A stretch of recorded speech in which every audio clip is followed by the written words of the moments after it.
How's it going, folks? This is Dave Cullen along with Darren Maher back here from the Kick Out, your weekly pro wrestling guide. If you're listening to this, we're doing this exclusively. It's a podcast, so this is one of the special exclusive podcasts we're doing now, which we thought we'd reserve for all the lengthy reviews that we did. So in this case, we're going to be talking about NXT Brooklyn 4 and Summerslam, and it was great shows, wasn't it? Yeah, really, really enjoyable shows. Yeah, so for, I'm not going to say the first time in a while, but yeah, the first time in a while where a WWE show could match up to its NXT counterpart the night before. We have a lot to talk about anyway. We'll first start off with NXT Brooklyn 4.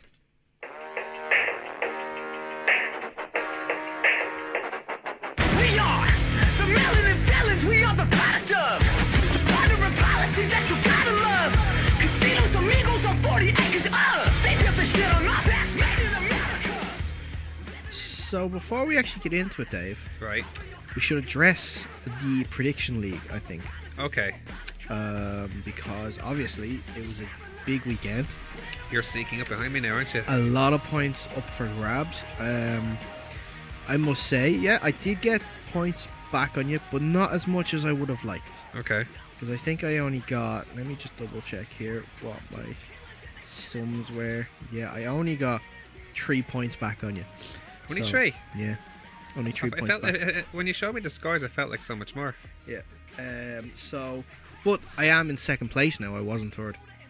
There you go. Unfortunately, our special guest, of course, Nathan McDonough, just made a few wrong guesses, I think. Or a few wrong predictions, I should say. So, we don't guess. So you're ahead of the guests now, are you? Yes. The scores are as follows. Our guest is on 130. Uh-huh. I am on 132. Oh, by 2 points. Yeah. Not by much. But Dave is still ahead. You're on 147. It felt like a bigger gap last time, that's the thing. Well, I got points back on you. No. So. Yeah, true. Only 3. So, I think we do. The next one will probably not be till Hell in a Cell. Yeah. We might see if we can do one for All In. We could. Could do one for All In. We have to get someone in for that, though, so Yeah, could. we'll see what happens. I have a few ideas. I'll shoot them by you, see what you think. Okay. Maybe. Or I have an idea. I'll tell you off. Yeah, tell me off I'll air. tell Tell you me off off air. air. We don't want you guys to know. At least not yet, anyway. Because Oh, really? Anyway, we'll get talking about the shows itself. Obviously, I feel it's an appropriate match to start NXT now, is the tag title matches. Yeah. Especially with the run that Roderick Strong and Kyle O'Reilly are as tag team champions. But having Mustache against Mustache Mountain, I think Mustache Mountain now are one of the top teams in the world right now. Mm-hmm. Not in the way they work together, their chemistry and their psychology and teamwork as a team. Like, Well, they would. Of course, they'd have such a great team, obviously, because Trent trained Tyler, so they know each other so well. And it's old these school guys. tag team formula, like, you know, it works. yeah, this was more. I think a lot of this match was a lot stricter in terms of the tag team rules, because we normally see like with tag, and nothing against the tag team matches because they're fantastic Fantastic. in NXT, but things seem to go everywhere, if you know what I mean. Say again? Nothing seemed to go. That was a horrible description. I'm very sorry about that. The rules seem to break down in a lot of tag team matches in NXT when it comes to the tag team titles and takeover matches, where there's no sort of tagging. It's like one hot tag. It's the longest hot tag you'll ever see, you know, where the guys keep coming in and out of the ring all the time. It's sure. more like in the style of a fatal 4-way. I'm not sure if that's entirely true. Yeah, like you see, there's probably all these blind tags you don't see, which like would take away There from the are hot tag. some, but there's more than you probably where realise. like you'd normally like in the official rules of tag team wrestling and stuff, like you have a referee's meant to do a 5 count if 2 members of the same team is in the ring, Right. and they have to get out of the ring. Okay. When it comes to a lot of NXT matches or takeover, when it comes to tag titles, that's not policed, and there's a lot of stuff that happens. Like I said, like, you know, when the match is near the end of a finish, where like teams keep coming in and doing a move, and you think there's near falling. Yeah. There's a lot of that doesn't take away from the excitement. I'm not criticizing it. I'm just saying that's sort of the style that NXT TakeOver tag team matches have been for a while, especially when it was like the Revival, DIY, Authors of Pain. Those sort of tag teams were there. This one was, like I'm saying, the more traditional one. So it's more old school than new school, is what you're trying to say. It was, yeah. I find it was more of a mix, if anything, actually. Like, it did obviously break down later on, like all tag teams matches do, but it wasn't as long as other ones are. the best match, it's not that far off though. Like the best, the most memorable part of this was the callback from the previous match, of where it was Trent Seven this time teasing throwing in the towel over Tyler Bates. Yeah. No, but it's like, no, you're not doing that on me. Like, so I still don't like that, but I'll be honest with you. I liked it. The fact is, it's a drawback for the match, and it shows that it's psychology into the match, though. Like that you talk about how there's not there's a certain style to the tag that is cemented to the NXT brand. If you like. This is where the mix comes in. It's lovely. It's nicely balanced. Yeah. It has all the action. The part but it that also I don't has like the old is school this booking or psychology. The part that I don't like is this whole throwing in the towel thing. With their other tag team title match at NXT tapings, I didn't like the fact that they threw the towel in and stuff like that, instead of just coming in and breaking up the submission like you would at any other time. That's what I didn't like. I don't like the whole will I throw the towel in sort of situation. It's for good reason though. I know, but yeah. The match ended when anyway where it was a chop block on Bates and the high low from the Undisputed Era finish off Trent Seven. Post match War Raiders attacked the champions and hit Thor's hammer and the fallouts to stand tall. So it looks like they'll be next in line for Undisputed Era. Or a couple of teams are coming in, because the next event would be War Games. Oh, yes. Oh, that's a good call. Can you imagine? Oh my God! Can you imagine War Games? The War Raiders have to be at War Games. The name's after them. Oh, of course they have to be. Velveteen Dream now took on EC3 in the next match. Velveteen Dream is such a cheeky fecker. Is there any other wrestler who would have the balls to say, "Call me up, Vince," on the back of his tights? Nope. He's a ballsy mother flipper. He is. Yeah. Brilliant. I loved it. And it was a very good match as well. This is why we love Velveteen Dream. Oh, so much. Very good fun, match overall. Like the ending stretch was good as well, but I think I'm happy with the result, because I think we said this when we predicted this. A loss wouldn't affect either of them. EC3 losing this match doesn't hurt him at all. Yeah. And if anything, if you saw the the post-show stuff, he seems like a lead suspect or witness, if you like, to this whole Aleister Black situation now. So yeah. Meanwhile, Velveteen Dream picked up the win here, hitting the top rope elbow onto the apron and rolling EC3 back in. For the win. That elbow was unbelievable. It was so good. It was awesome as well. Yeah. I'm not the greatest EC3 fan at the moment. Okay. Loving his promos. His promo work, his camera work is fantastic. Right. Just not loving the in-ring stuff at the moment from him. Well, give it time. Honest. Give it time. He probably hasn't had this has been his first proper rivalry now since he's been at NXT. Give him time. I know. I've seen him do a lot better stuff. I don't know if he's trying to adjust to a WWE style of wrestling or something like that, but perhaps. Like, it just was still a great match, but I think it was probably the worst takeover match Velveteen Dream has had. Really? Yeah. I'm not sure I agree with that. I think so. I wouldn't rank them, let's put it that way anyway. So no, but I'm just trying to say in terms of like, I think that I feel maybe EC3 is trying to look for an identity or like in the ring, which I don't think he should be. He just should stick to what he knows, and not that he should stick, but like what he was doing beforehand worked. So I don't know why he's changing from it. Maybe it's just experimenting. Who knows? Ricochet then took on challenge Adam Cole for the NXT North American title. Class match. What a match. Class match. Back and forth. Great jam out. Fantastic closing stretch. Both Now, guys. to be fair, with these two, would you have expected anything? Yeah, different? exactly. Like this is probably some of the best matches of or in paper going forward. Like, and Cole sold the loss so well. You know, like he's really good at selling moments, isn't That lion salt into the super kick he? Oh, is just man. in the end, it was Ricochet who hits the over the top Rana to the floor. A la Dragon Lee. How back good in. was that? I know. And then Ricochet went back on top and hit his 630 for it to become champion. Did you see the altercation then afterwards between where it looks like Riley and Strong were about to face off against Ricochet before Pete Dunne ends up I saw defending that. him. Saw that. They're going to have a tag team match now next week. Yeah, interesting. Definitely interesting going forwards. Kairi Sane versus Shayna Baszler. This was for me one of the best matches of the night now. Same. I love that. Yeah. And also for so many reasons. One, it was such a clever finish. It couldn't have ended in a better way. Mm-hmm. The way that she locked in the clutch, but she Bret Harted her for the win by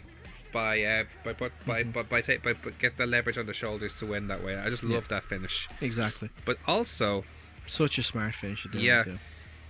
but I think the way Baszler is now, she's come such a long way now since she first started now. So Yeah. she's still relatively inexperienced though, and that's why this finish is so clever as well. Sen is an experienced wrestler here, and she used her experience rather than her physical or physicality, which is sort of the biggest characteristic of Baszler as a wrestler, her size or her ability as a catch wrestler or former UFC fighter against the experienced professional wrestler, and the experienced professional wrestler found a way to win. Exactly. And it's such a babyface win. Which just also another point for these two as well. The stuff that Baszler was doing to the foot and the ankle of Zayn. What do they call it? The joint manipulation Yes. that they were doing, and they had her ankle at an angle, and she did the stomp and everything on it. Yeah. It was brilliant, and I love that that's part of like Shayna's moveset right now. Do you think she could be called up to the main roster soon? No, I don't think so. She still needs I more think time they're down gonna there. stay down there. Yeah. She's getting closer and closer though, like so. But you never know. If Ronda needs backup, boom. Yeah, but then that means you have to turn her face.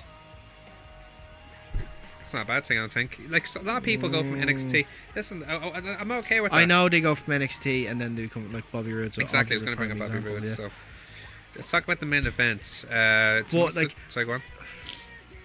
Her facial expressions, everything just is heel, screams heel. Yeah, I don't see how that would work as a face though. That's the only thing. she could just put on a nice, polite smile. Did you see Shayna Baszler when she was in the Ultimate Fighter? If you watch that, she was a very likable person. I'm sure she's a likable person. Yeah, I'm just But saying she's just- capable. She can be face it. Sure.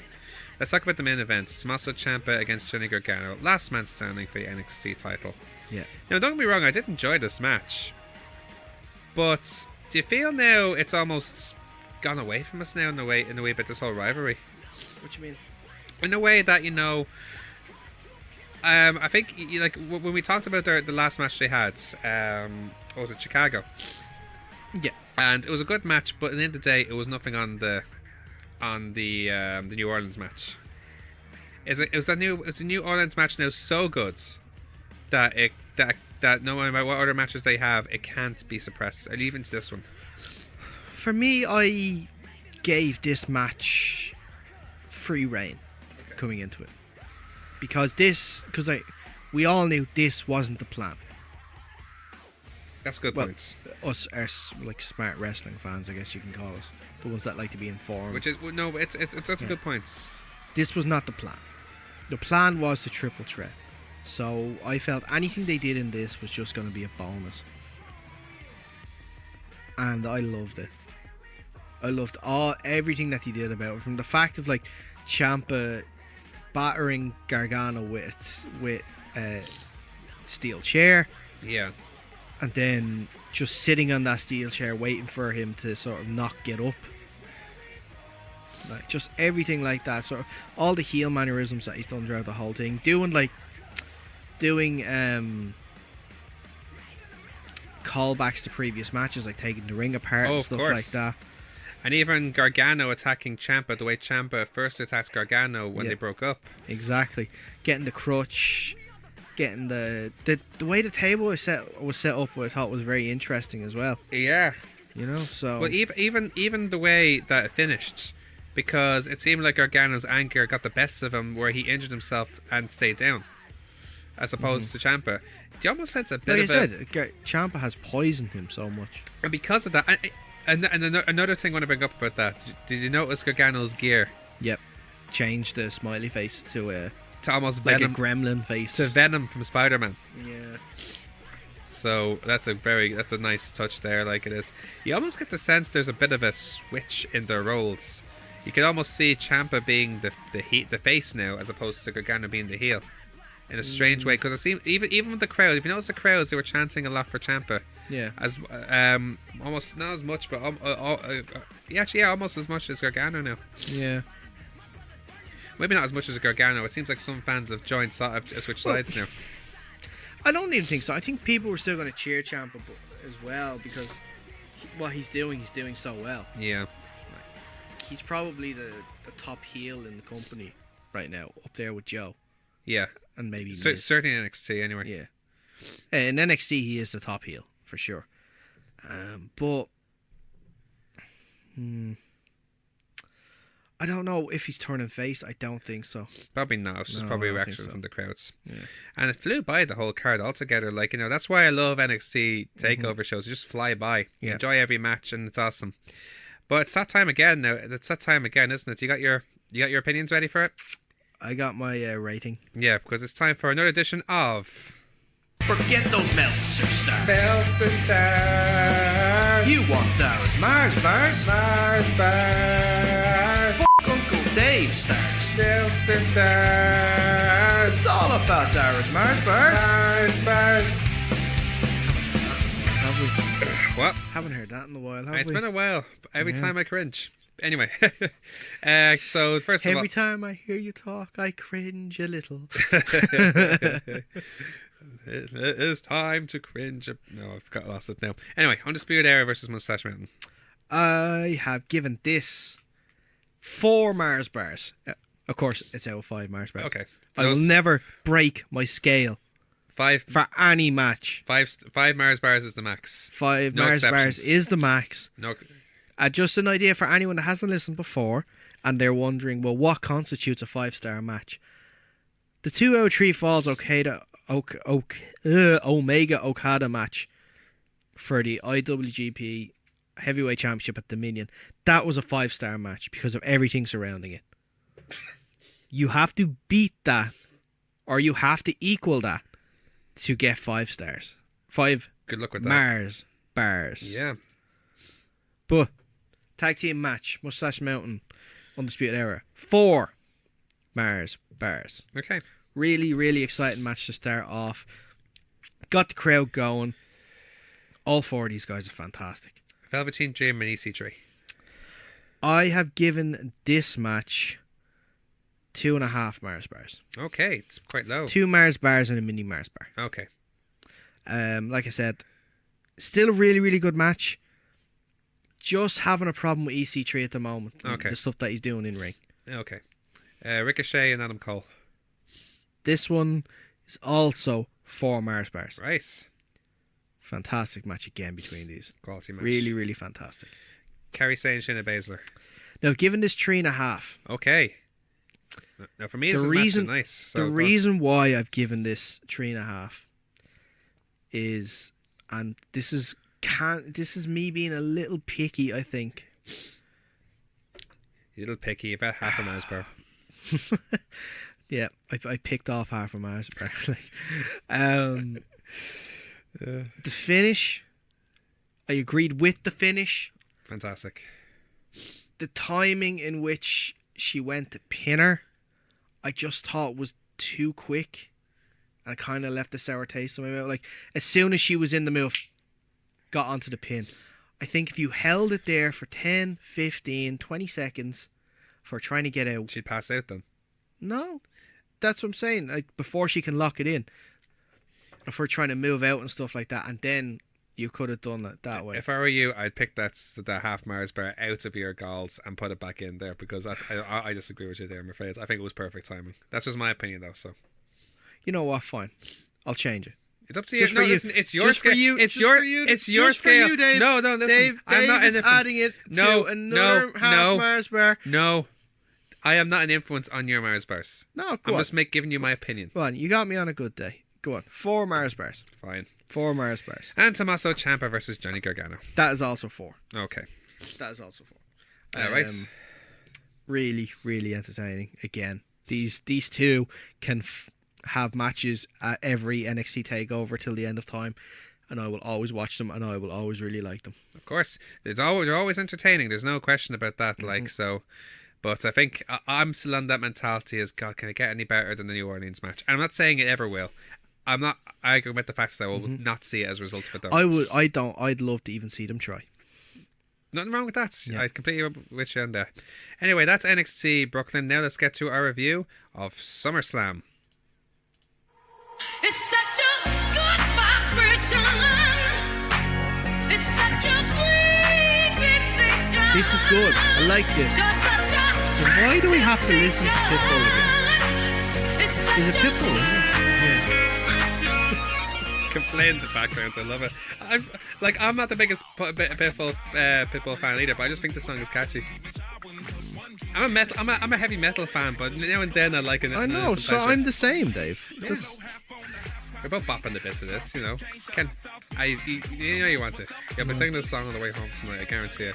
I'll sing the chorus because I like the chorus. Yeah. Oh yeah, because that's been in many remixes before, I suppose.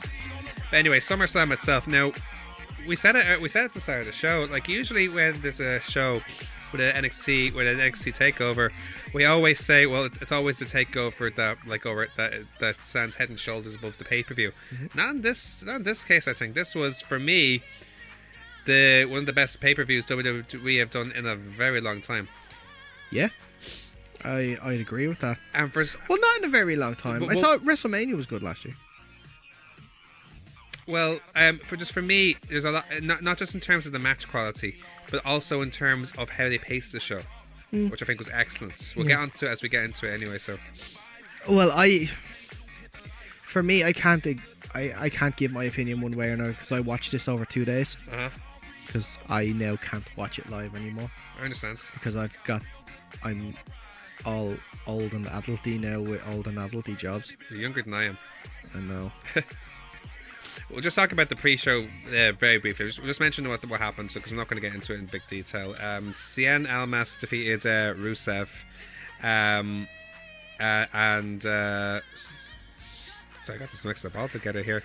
Rusev and Lana lost. Yes. To Cien Almas and Selena Vega. Yes. In a mixed tag match. The Raw tag team titles were successfully defended by B Team, beating the Revival. And Cedric Alexander successfully defended his Cruiserweight Championship against Drew Gulak. Which wasn't a bad match, that one was, I have to say. So I only saw bits and pieces of it. I was more distracted with a rather surprising result in the pool match. Like, let's just say it's like the best 2 shots in pool ever. We'll get on to the actual main show. Seth Rollins against Dolph Ziggler, with Dean Ambrose and Drew McIntyre at ringside. These two just put on some great matches. It's what you want. Like, we talk about how the tag team wrestlers seem to be always the opener for pay-per-views for NXT. It seems like the Intercontinental title is like that for pay-per-views, and I'm it's just these two are the ones for pay-per-views. Yeah. It's like I said, these guys can fight all the time as well, and I'll still be okay with it. What I liked particularly about this match is, did you feel going into this match that because Dean and Drew were there, it could easily be a situation where it just developed into chaos, just like just out of nowhere? This didn't happen. They were very clever in the way they used it. Like, you had stare downs here and there, but it didn't get really in depth crazy until towards the end, towards the closing stretch. Yeah, it wasn't. Do you know what I mean? Yeah, it wasn't one of those things where it wasn't a clusterfuck, if you like. Exactly. Yeah. I couldn't describe it any better myself. Yeah. It was a match that was just strictly to I should say, to the match it should be. Yeah. The guys on the back just were there, or not at the back, at the side, obviously. We're there just to take part, or to just support their friends, say. So, and until the end, that's when everything hit the fan. Pretty much. Yeah. Yeah, so some great spots. That reverse superplex, for example, to inverted suplex. I've never seen that before in my life. I did feel not wrench a little. Wrench could be an appropriate word, but Just be like, when he was holding on to his neck and everything, I thought, like, are you holding on too much there? But yeah, it's like an inverted Falcon Arrow, you could say. Well, he tried to turn it into one, didn't he? The second one was reversed. Yeah. Yeah. It finished when Rollins countered the super kick into a cradle for 2, transitioned into a buckle bomb. Dean laid out Drew to the floor, and Rollins hit his super kick and blackout for the win there. Well, Rollins hit the super kick before Dolph could. Yeah. Which was brilliant. Yeah. Dolph was just waiting there, and you think, oh, that's the distraction. Dean cost him. Here's the turn. No. Super kick. Done. Good night. Good night, young Dolph. New Day took on the Bludgeon Brothers for the SmackDown Tag Titles. This ended in a disqualification. I think this is a horrible thing to say. What? But WWE lucked out with that injury. I think so. They lucked out because that finish was BS. It was a good match. It was a good match. That's why it didn't deserve such a crap finish. And New Day did take the fight to the champions, like no one else had. And the way they booked this match though, I thought was clever, because here's the New Day taking it to them like no one else, but it caused the champions to do something they haven't done yet, and that's disqualify themselves to retain, and it protects Rowan because of his injury. Yeah, and you know it's not always the best way, but it plays into the story so well, and it sets up the rematch brilliantly for SmackDown. Yeah, it did. But would that match of SmackDown happen if the injury angle wasn't there? Not angle, but the actual injury itself. Well, the fact is they had to have that. Oh no, maybe it was like last minute situation, or maybe it was confirmed after. Was it confirmed after SummerSlam he was injured? Well, let's say for argument's sake he did. Yeah. And then like, okay, we know he's injured. We can't keep you as champions. So yeah. So it made more sense in that case. But sometimes it's good to have that anyway, where you'd have a desperate a desperate situation where it would cause disqualification, and have the better match then on the regular show. Sometimes that's better, I think. Those matches are meant. See, this was a problem that SmackDown had a lot last year, where they had these matches at their pay-per-view. They didn't live up to expectations, but then they did the rematch the following Tuesday on the show, and it was better than the pay-per-view. Why do you have a pay-per-view match if you're not going to put it on the pay-per-view? Because they're trying to improve the ratings of their show. And listen, if the ratings improved significantly on SmackDown this week, and this is one of the reasons why I believe, amongst other reasons, like I think Becky's explanation was up there, and this match, and I think there was the other match as well that was a rematch. I think it was the mixed tag. Mixed tag. Sorry, yeah, thanks. So yeah, all this are reasons you want to watch SmackDown. So it keeps the fans invested as by wanting to see it on SmackDown. By that logic, it's very clever. You know what I'm trying to say? Still disagree though? No, I disagree. Unfortunately, I just think if you want these two to have the pay-per-view match, have the good match on the pay-per-view. I think that's why you have it on the pay-per-view. All right. In the first place. Braun Strowman versus Kevin Owens for the Money in the Bank contract. This was literally a murder. What has Kevin Owens done to deserve that? You disagree with this? No. What was the point in this match if you're going to job out Kevin Owens? Here's why. The whole. Okay. No. This was probably the worst thing about SummerSlam. Okay. For me. You have this build-up for ages and ages and ages. Okay. That if Braun doesn't care if he wins or loses, he just loves destroying people. That's the whole point of this match, though. No? Let me finish. Okay. Let me finish. Sorry. I don't mind that point. Wins or losses and stuff like that.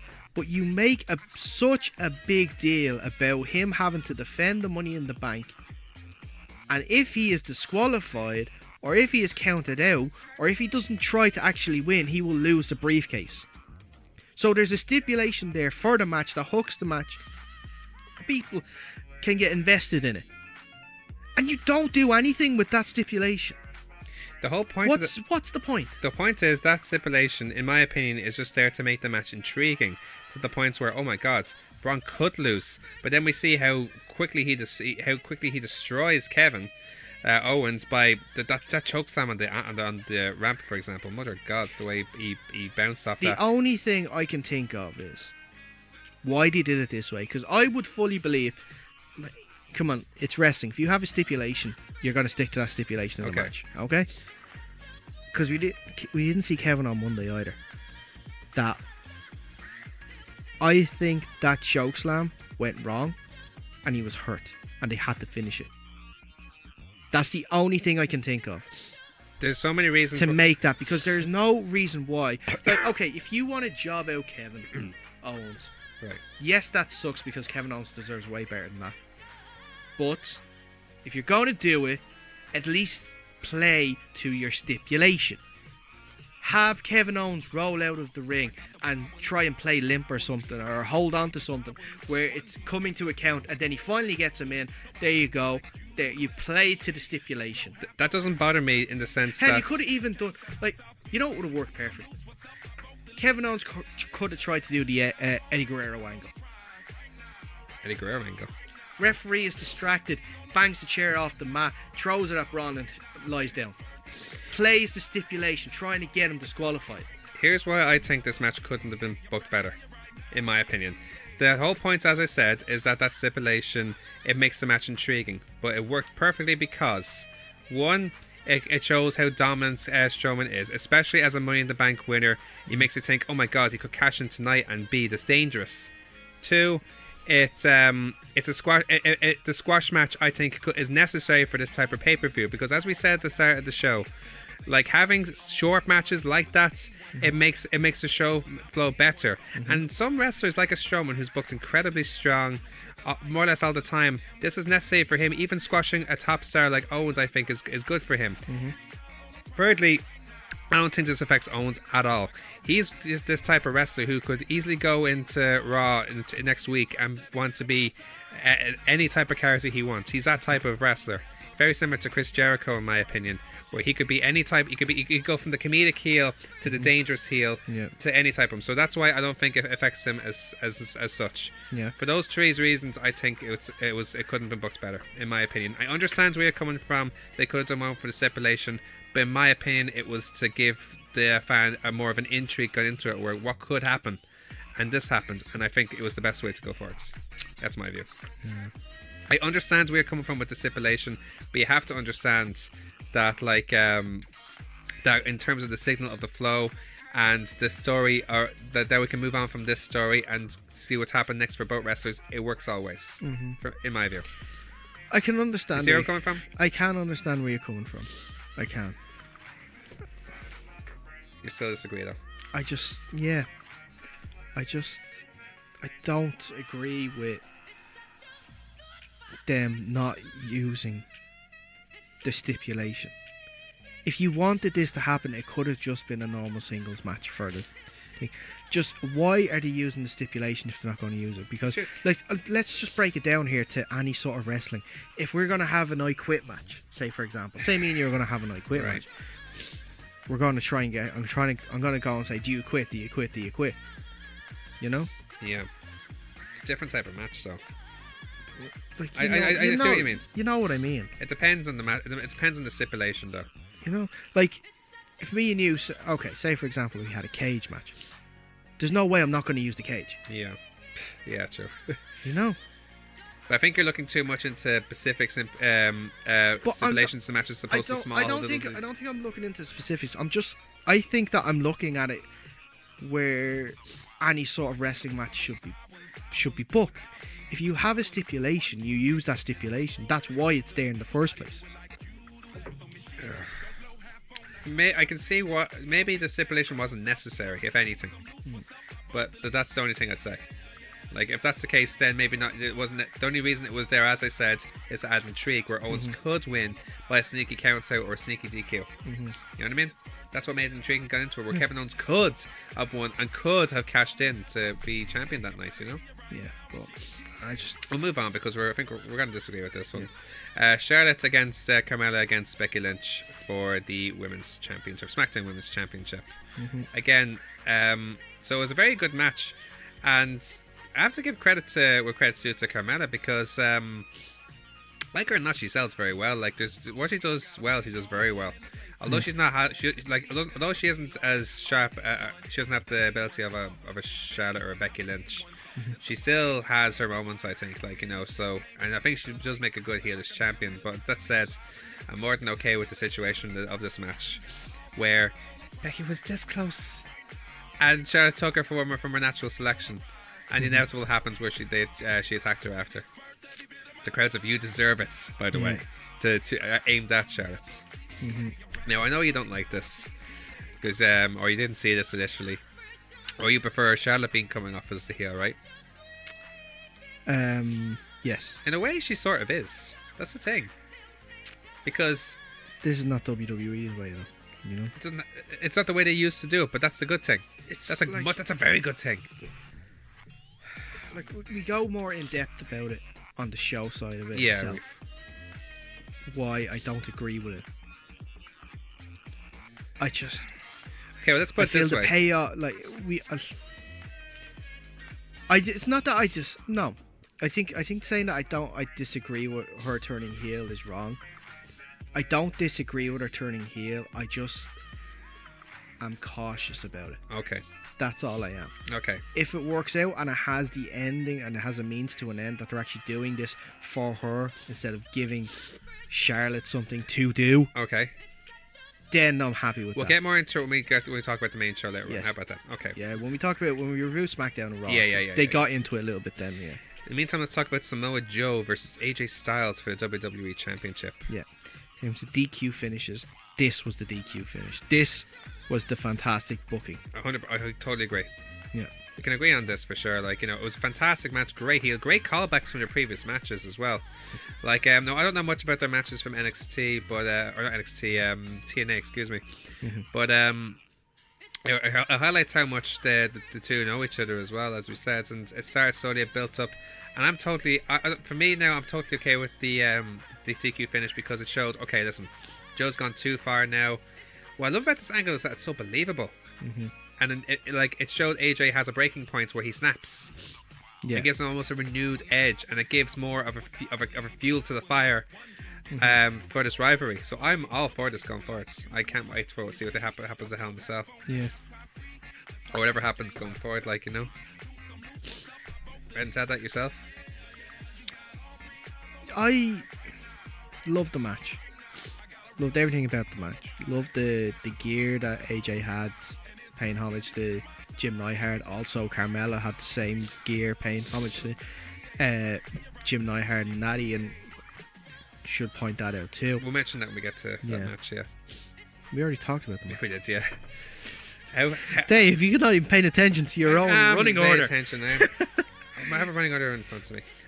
But yes, I think this is setting up perfectly. We'll get into it with another match that was on the card where the SummerSlam match was seen as a setup for a later match.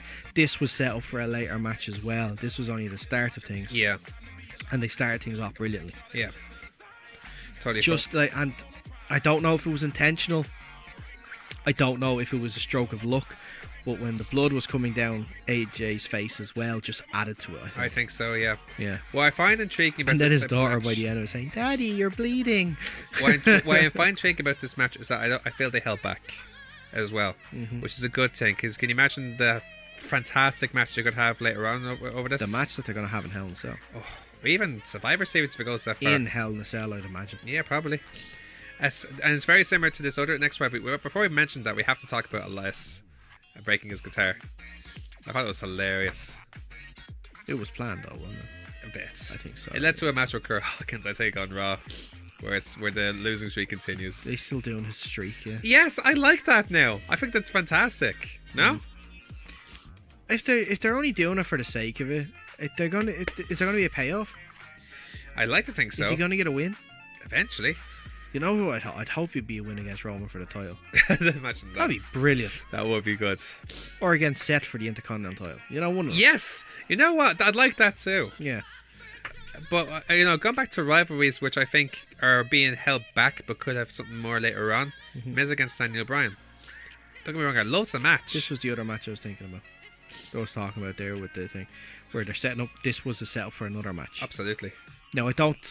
Like, we're going to talk about it later on the SmackDown review. Okay. But what it's setting up to for the future match, I don't like. I disagree. I think it adds new elements to the rivalry. I don't like it myself. It's making it more personal. Just, we've seen it before with the other sister, and it didn't really work. Well, yes and no, The because promos leading up to it did. The match didn't. the difference is that John Cena and Miz didn't have a rivalry between themselves. It was between the two of them, or it was between the four of them. So then why'd you have to muddle that up with adding two other people into it? It makes it more Just personal. let these two fight each It other. makes it more personal, and it makes it, and that's what I was going to say. And if you want to make a person, why don't you add their kids in then as well? Make it a six. It could. You know what? Make it a 6-person. Then. You know what? Yeah, and both babies are holding the brass knucks or something like that. Why not? Do you think though they deliberately held back though for their match later on? Oh yeah, they did. 100%. They did. So this is That's like. why you got the finish you did. So this is like probably the difference between. But I think proving, like I said on the prediction video, Yeah. that I think that the contract's been signed for a while. This rubber stamps it. This match that he is staying, because they wouldn't they wouldn't hold back if Daniel Bryan wasn't staying. I agree with you, 100%. Yeah. Let's put it this way: it's a difference between a 3.5 Mars bars to 5 Mars bars. You don't know my scale. You don't know my ratings for this. I'm assuming. I'm presuming what you mean. Like Finn Balor against Baron Corbin. This couldn't have been a better outcome for this match, in my opinion. First of all, do you feel the Demon was necessary for this match? I was happy to see it. Me too. But you feel it was necessary because a lot of people I heard were complaining that, oh well, isn't the Demon for the big matches? Big events, not big matches.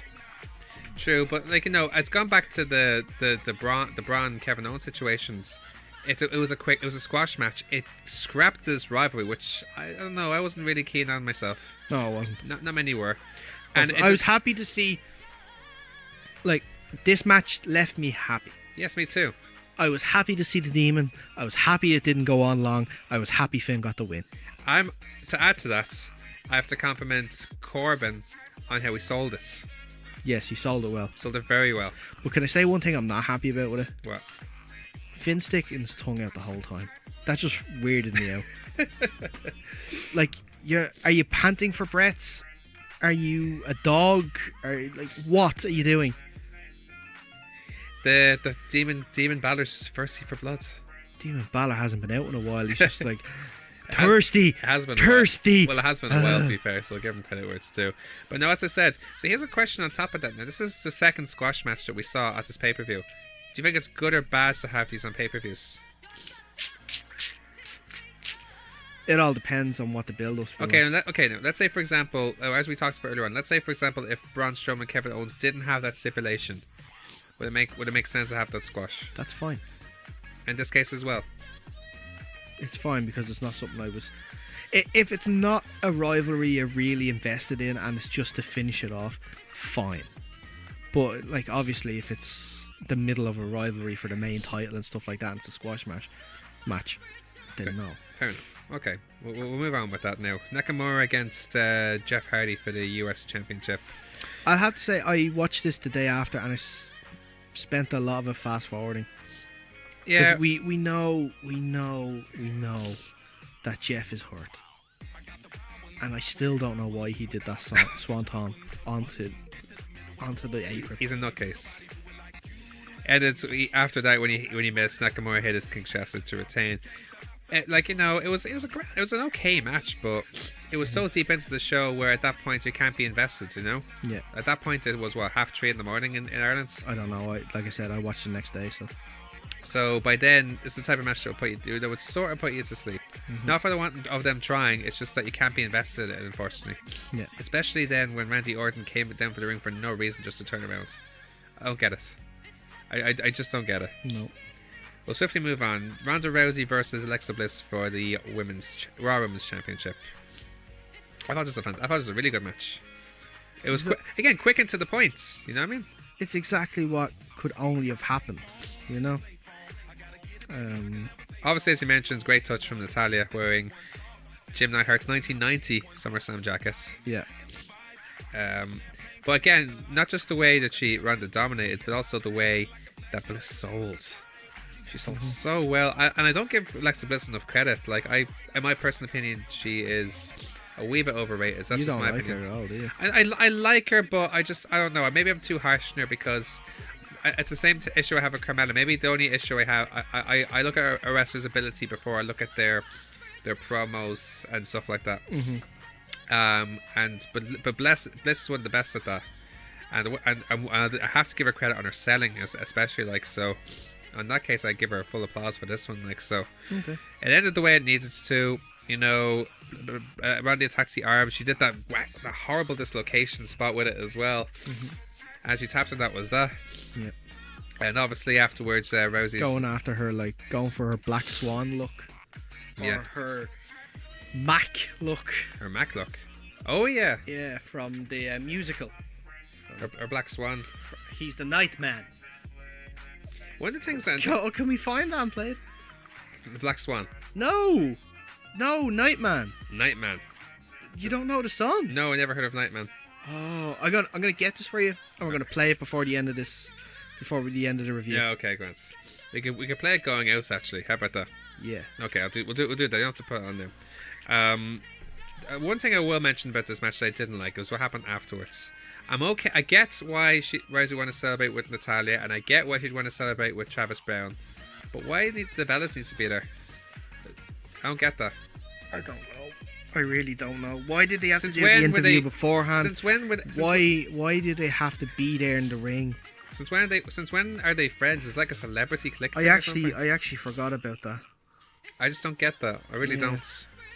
Like I get Natalya because there's friends and training partners. I get Travis Brown because that's her husband. Yeah. But why the Bellas? I don't know. It makes no sense to me. That's the only criticism I have of that, really. But now let's move on to the main events. Roman Reigns versus Brock Lesnar for the Universal title. Braun comes out straight away. Said you'll cash in post match to winner, whether it's Reigns or the Beastie Boy. I love that, by the way. Yeah. Beastie Boy. Oh, he's gonna get that so much against DC. I don't know if that was meant to happen or not, because Brock stepped up as if like, what you say? Yeah. What you say? It's It's like you get a knacker going in and say, what you say about me, ma? I couldn't be happy about the way this match went. Yeah. It was short, it was smart, it was to the point. Yeah. Having Strowman there was smart because that's the reaction from the crowd. It's the positive reaction. Yeah. And I'm delighted with the way that turned out now. So, It's alright. Like and thank Christ that the rivalry is over now. yeah. It was kind of just a. See, I don't know whether I'm trying to decide whether I liked the finish or whether I didn't like the finish, because I'm okay with like it. any other spears and stuff like that, Brock has gotten up from straight away, and But not he's- Roman Reigns' spear. No, I'm talking about Roman Reigns' spear. But this one spear, just floored him completely. Well, After, like, he didn't even do anything.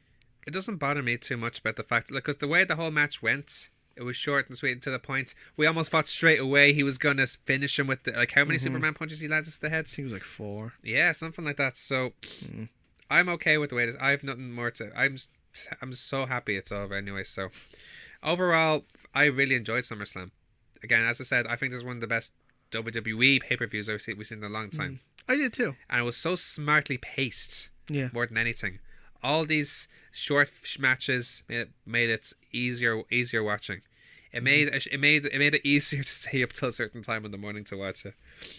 Yeah, But that's not you what's- braved it out. You stayed the whole time. I actually didn't actually. Did you not? No, I went home after Miz and Brian, and I watched the rest the next morning. Yeah, it is tough. It is tough. It is very tough. Especially after the weekend of wrestling that was in it as well, with true. OTT as Very well. true.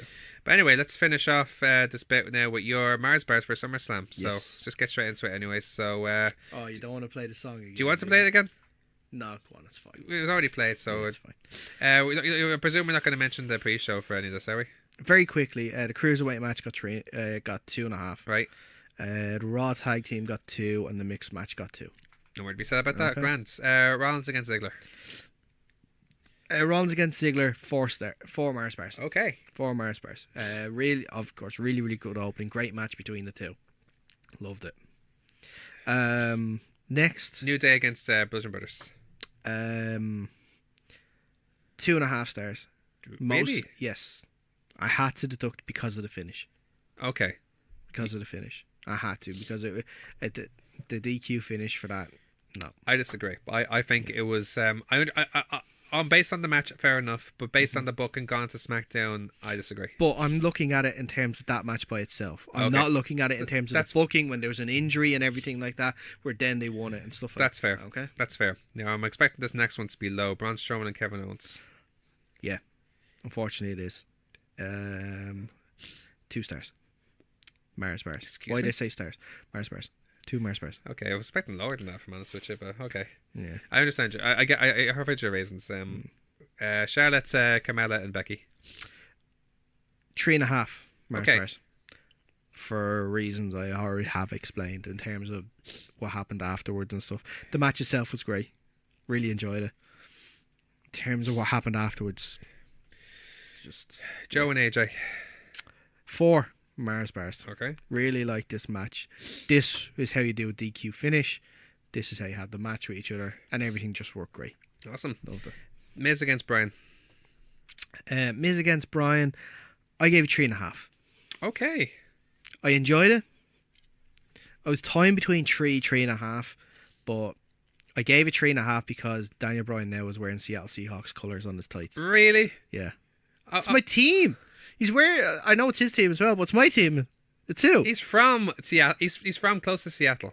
I know, and that's his team, and Seahawks are my team. I'm surprised that we didn't give you a 4-star, 4 Mars bar I could give consideration. it a 5 if I wanted to, just for that, but I had to show some restraint. But no, actually, in terms of that, it was a really, and the finish was pretty good. Okay. Like I says, if I was accounting what's happening now at the moment into it, I would have given it lower. Okay. Like maybe I would have given the SmackDown tag more. Okay. But I'm looking at it by this match by itself. Okay, That's good. why it got so high. Balor against Corbin. Balor against Corbin, I gave 2.5. Okay. It was short and sweet, so that's fair enough. Short, I gave it more than Braun and KO because I was, like I said, it left me happy afterwards with seeing Finn as Demon again. Yeah. Him winning and him squashing Corbin. Nakamura Hardy. 3 Mars bars. Okay. I gave this match 3 Mars bars.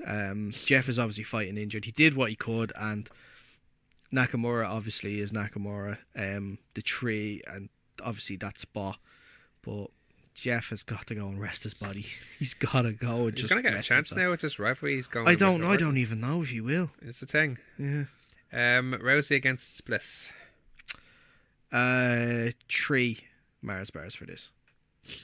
That's your highest short match. Yeah. So far. Yeah.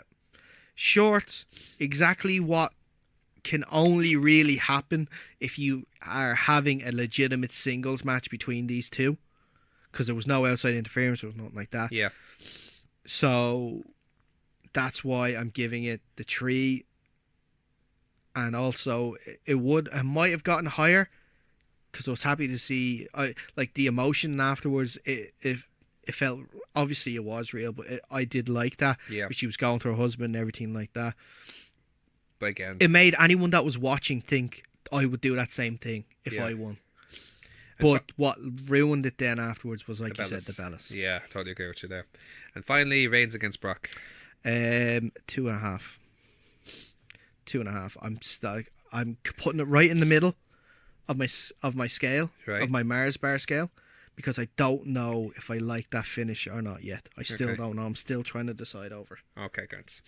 Well, that's all the time we have for this exclusive review of both NXT Brooklyn and SummerSlam.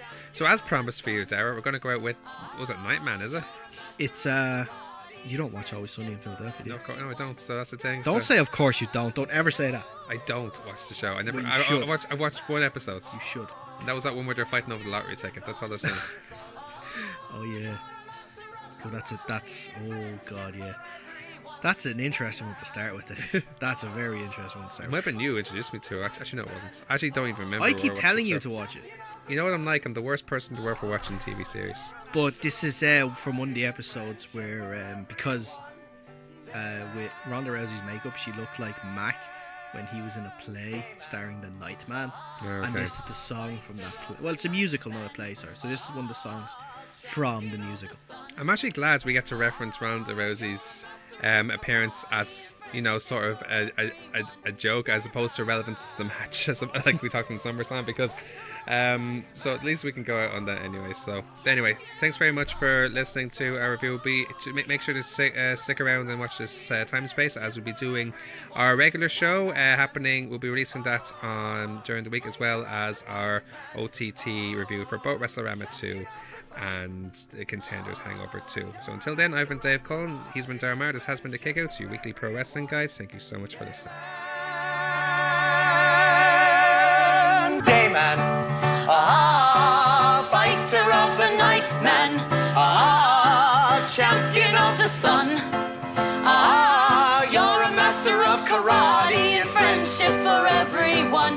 Dayman, fighter of the night, man, champion of the sun, you're a master of karate and friendship for everyone.